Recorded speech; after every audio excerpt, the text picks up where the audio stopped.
meu amigo Cipó, muito tempo que eu não via, antigo competidor da modalidade em touros, prestigiando o grande evento, meu amigo Diogo Cipó.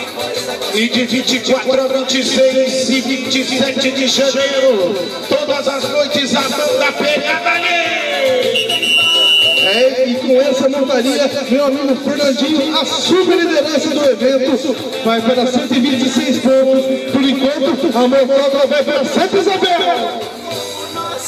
Não tá nada definido, não tá nada certo, meu amigo Eric. Tem mais competidor pra trás, ali é o Marcos Antônio. Ele vem pro animal pesado, violento, é o rebelde do terceiro Vitor.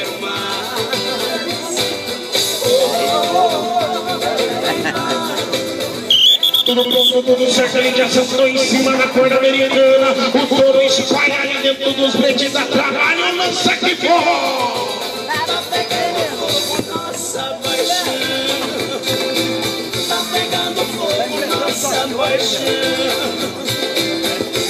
E o competidor vai numa marcha de pulo. O Rebelde, para quem não conhece, foi o touro que deu a maior nota da noite de sexta-feira para Lucas Eduardo. Tudo prontinho, tudo certo, ele já vai trabalhando na boiada pesada, rebelde do pesqueiro Vitória. Ele é um grande competidor, o Marcos Antônio. Ele representa a capital da aviação do Vale do Paraíba, São José dos Campos. Abriu a porteira.